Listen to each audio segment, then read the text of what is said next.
11:25. Yan, okay. So, kagabi, medyo na ako. Na-prepare na ako ng mga susuotin. Actually, nagdala na ako ng mga gamit na susuotin. Hindi na ako nagdag pa ng mga damit. So, yun, mag-bring the important things, especially yung mga kailanganin sa trip. So, tama lang din. Ganyan, so, ayan. Before, start na ako mag-search or sinerch ko muna yung weather na meron ngayon sa home. So, today is, ayun, 16 degrees. Natapos ko lang din maligo and nagpatuyo lang ako ng buhok na para mamaya magsusuot na lang ako ng t-shirt. Nagkagabi pa kasi nakaready yung mga gamit ko sa nasa maleta na lahat. So, most of my things na pinak ko or nilagay ko sa maleta is mga t-shirt and yan, mga long sleeve or sweater. So, wala akong polong dala kasi hindi naman siya mainit na lugar. So, ayan, as you can see, 16. And kinumpare ko siya sa weather na natin ngayon sa Pilipinas. Yan, dito. Sa Baguio. Baguio yung kinumpare ko, which is 17 degree. So, medyo mas mababa lang ng kaunti si Hong Kong today, 16. Si Baguio kasi 17. So, kahit na, magdala pa rin tayo ng susuotin natin na sweater. And also jacket, kasi kanina, mga bandang alas 2 na madaling araw kasi ako nakatulog na eh. Ayun, nanghiram ako kay mama ng jacket kasi hindi na ako nagbili-bili ng ibang mga susuotin, guys. Kasi marami din naman akong damit na same. So, hindi ko lang siya ginagamit kasi pag nag-aalis kami sa ibang bansa. Uy, gusto mo yan? Pag maalis kami, parang most of my damit kasi is mga polo. So, ngayon, tatry natin na puro t-shirt talaga siya, guys. And also, long sleeve and may kasamang jacket. So, medyo mabigat-bigat ng kaunti. Yung tinimbang ko na din kagabi. Ayan. Medyo nakahubad ako today. So, ayan. Nantay ko lang tuyo to and gahit na ako ng aking baba. Ayan. So, nagupit na din ako ng nails. Ayan. Here ko, pero I think okay na to. Ayan. Ayan. And mamaya, mga bandang 8, aalis na ako kasi ang alis namin is 11:30 ng umaga. Ay, 11 o'clock, sabi ni Kevin kasi 6 p.m. ang flight namin. So, dapat mga 2 or 3 hours nandun na kami sa airport kasi didiretso pa ng immigration. So, ayun, doon na lang kita-kita, guys. Pero, right ngayon, magkakakwentuhan muna tayo. So, actually, yung mga damit susuotin ko, hindi ko susuotin muna yung sweater, pero mag-t-shirt ako. Yung t-shirt pala bigay ni Ate Lee. Ang ganda. It's from Nike. Ayan, and medyas kasi magsasapatos ako. So hindi na ako mag-crocs dahil nga medyo malamig daw doon. So, yung pinupunto ko, no? Ayan. Di ba ang angas, oh? Kwento muna tayo ng kaunti sa mga kaganapan natin. Actually, na-excite na ako kasi makakasama namin sa trip ay sila Ma'am Shibral at saka si Kuya Chad. Although, yan, nandun na sila. Kasi kanina pa silang madaling araw, bumiyahe, and feeling ko nandun na sila sa airport ngayon. And kami naman ay magmumula dito sa Pilipinas, so ilang oras ang biyahe. Kasi mamaya pa namang gabi ang alis namin. But anyways, ayun nga, ang tawag ito, medyo maaga-aga pa ng kaunti, ilang oras pa lang. So, ayun. Ayan, kwento muna tayo. So, ayun, patawa ko kasi Team Erna. About sa Team Erna, kaya Team Erna yung tinawag namin sa sa Excel namin. Kasi most of the time, guys, pag magkakasama or pag halimbawa, magkakasama kami, hindi rin naiiwasan yung lagi na Erna. So, pasensya na or pasintabi na lang sa mga kumakain, sa mga nanonood habang kumakain, ganon. And yan, nabuo yun siya nung nagpunta kami ng Vietnam. Kasi first time na nila Isa din na makilala sila Ma'am Shibral at saka sila Kuya Chad, tsaka si Chris. Si Ate Chris mo ay nandito pala sa Pinas pero busy siya. So yun, hindi siya kasama. At saka si April. Ayun, tsaka si Ma'am si John. Ayun. So, shoutout na. And so, may na time, nabuo siya dahil nga yung lakas nga na Erna, ganyan, lagi na Erna. Paano ba naman kasi guys, kasi yung kape sa Vietnam, sobrang tapang niya. And at the same time, sobrang sarap din. So, medyo,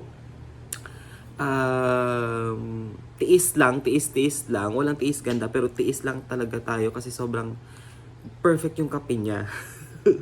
Hindi ko alam kung bakit, pero after nun, lagi na lang kami na sasakit yung tiyan, nagmamadali, bumalik sa hotel, or di kaya lagi nasa banyo, pero wala namang something na parang problem sa ibang ano, which is laging masakit lang kasi nga dahil lang sa kape.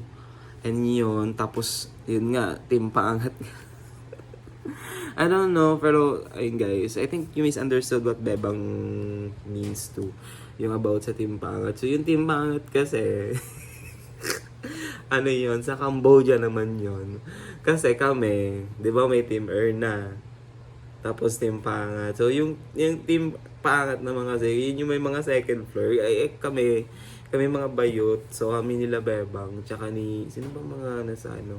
Yung Team Pangat kasi yung parang sa hotel, yung parang, ano ka, nasa second floor ka, may mga hotel kasi na may double deck. So lagi nasa taas. Or di kaya kapag nasa baba ka, yung paano, yung Pangat kasi, yun yung ano namin. So medyo nakakatawa kasi ginamit niya. Although na hindi naman, I don't know kung bakit na may misunderstood lang ata nila si Bebang. But yun nga yung meaning nun. Kasi pag halimbawa, nasa ano ka, nasa second floor ka ng bed. Kasi may mga hotel, diba na, kwento ko, may mga hotel na parang pag nag-check-in ka may double deck, ganun. Kaya team Pangat. Tapos team Erna, yung nabuo na yun sa Vietnam. Tapos team Pangat. So, Team Erna ka sa baba, tapos Team Pangat ka sa taas ng higaan. Kung hindi ka naman pala Erna. So, ayun lang. Actually, Malaysia talaga yun eh. Yung nakalala lang namin sila, si Brian, tsaka sila Kuya Chad. Nagkaroon ng ganong yung mga ganap. Kasi sobrang, alam mo yun, talagang enthusiasmo sa trabaho. Tapos, yun. Kay Isa din kasi, guys. Si Isa din, guys. Si teacher. Lagi din kasing Erna ng Erna. Pero, let's cut na yan siya. So, I hope you guys understand yung meaning nung term na yon. And yes, in life, din man kasi parang there's something na parang may mga pagkakamali din naman. So, I think na misunderstood nila si Bebang when it comes to term. And ayun. So, Team Erna na lang talaga. Mahirap na din kasi baka mamaya misunderstood nyo din ako. So, yeah, na-explain ko lang naman din. So, hope you guys understand kahit papaano yung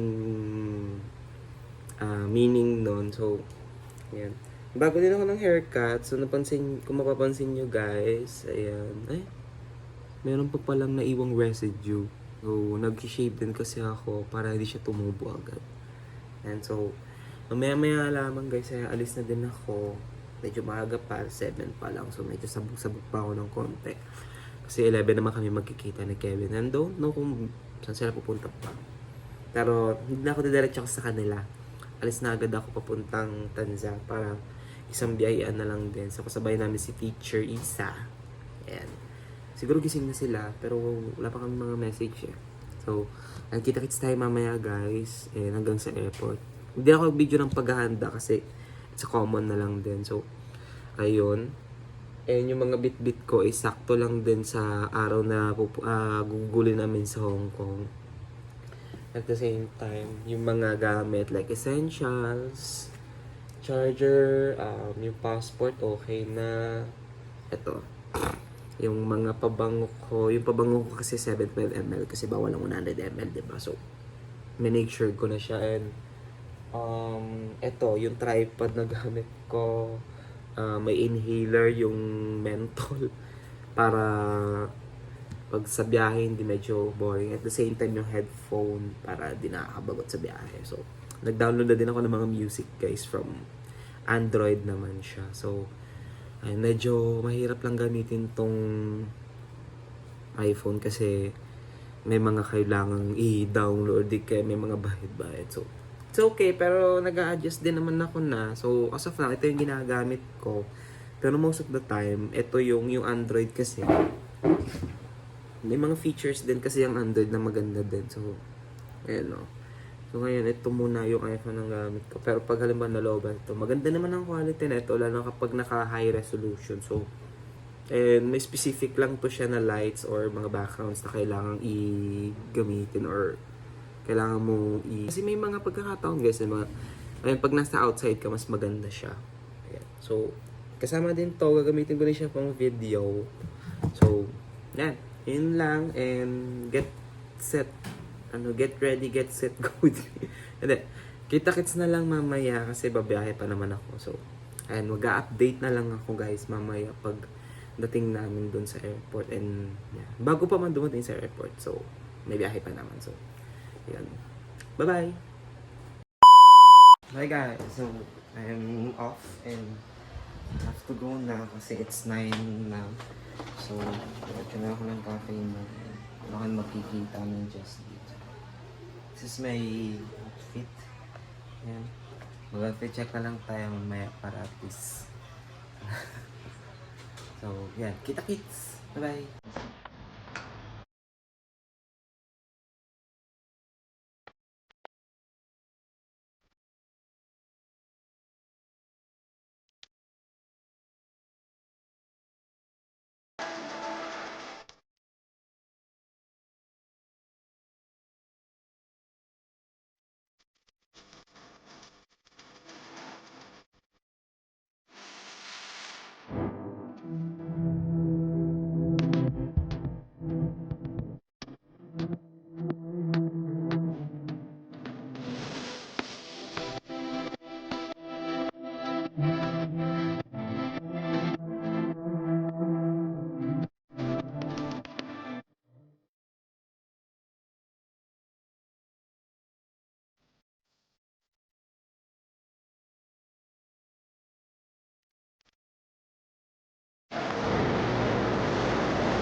We're here in Hong Kong. So, bilis lang ng biyahe guys. Like, 1 hour and 45 minutes. Like, lagpas na yung mga anak ko. Ni. Nagpalit ka na din? Kasi nagpatong na. Nagpatong na din kami ng mga damit. Kasi malamig na sa labas. Ayan, nandito si Jessica sa aking likod. So, gusto ko mag-laboratory na. Lalabatory lang ako sa laboratory kit banyo talaga yun. Babanyo lang ako guys kasi sobrang naiihina ako. So, hindi nakin po.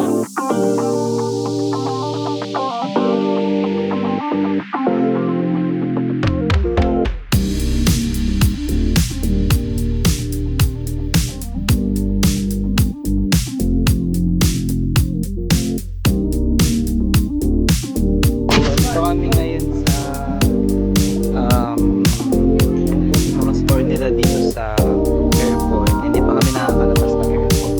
But nandito na sila, Ship Ride at saka si Kuya Chan. So alam ko muna sa sila kasi kanina nakita ko yung mga post nila para and kasama na naman po ang mga kulit at mga pasaway na mga sasabaklaan. Mga na-earn na. One down na. Si teacher pa lang yung naunang na-earn na sa amin. Ayayay.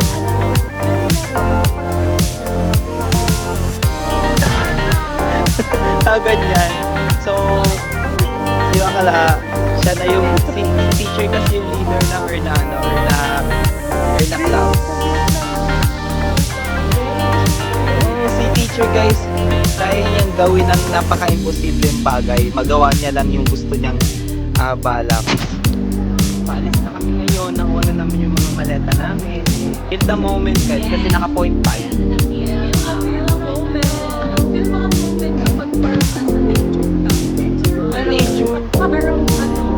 Nature daw kasi niya yung mga maleta. Pati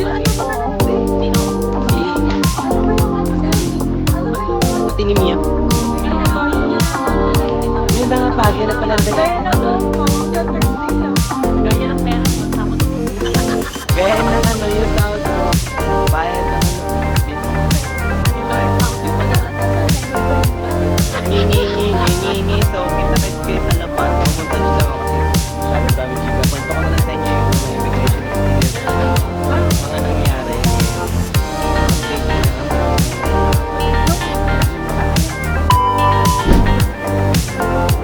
Nakalabas na. Hindi, ito na pala yung pinaka-exit. Fresh. Nakita niyo yung sarili niya namumula, naka-target.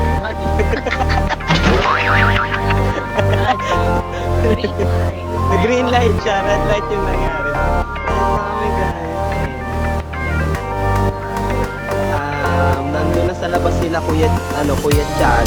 Nakita ko na yung mga post niya. Nakita ko na yung mga post ni Kuya Chad siya kanila ma'am. Siyempre, nauna na sila as in. Talagang early sa early. Kasi, oras na sila dumating dito parang hapon. Kung silang mga ayan, natingnan nyo guys. Ayan. Ayan yun siya. So, pakita ko na lang yung airport ng Hong Kong. Dali, dito natin guys.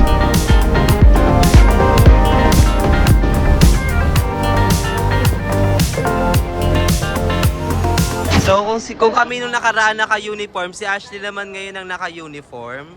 Kompleto yung set niya. Nakaputing sapatos. Tapos Ashley, ba naka-uniform ka? Yeah. Teacher. Si Joy. From Intal. Si Joy. Kasi mag-apply ako dito ng Charing. Hoy, yung immigration talaga, papagalitan talaga tayo. Hindi. Kasi nag-update si Ate Moirere. Kaya pala pagdating, Pagdating, go na dito, wala nang business. wala nang BSBS. So, wala, ang ganda. Tignan nyo guys. Look at the screen. Made from LED yan siya. So, ganyan siya guys. So, ayan. Wow!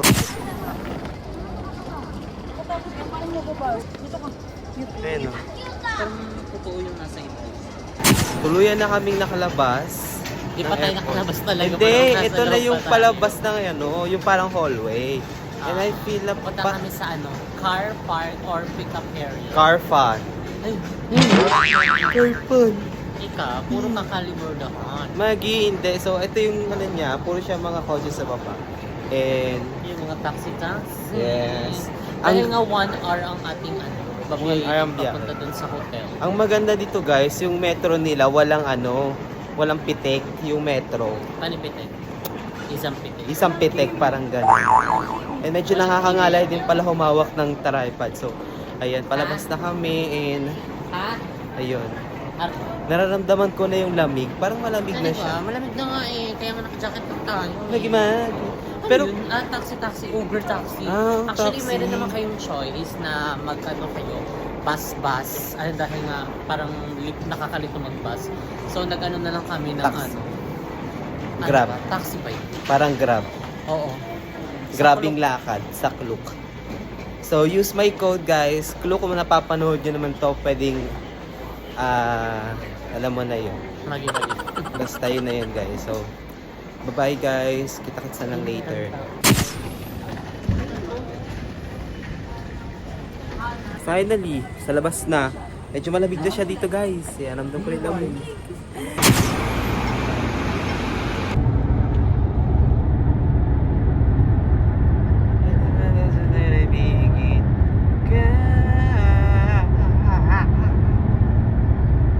Ay sa outside and kasama ko ngayon si teacher.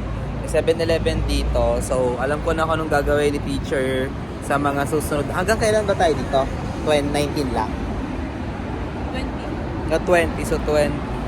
And then, sa araw ng 19, mag-iikot daw siya para maghanap ng maraming 7-Eleven.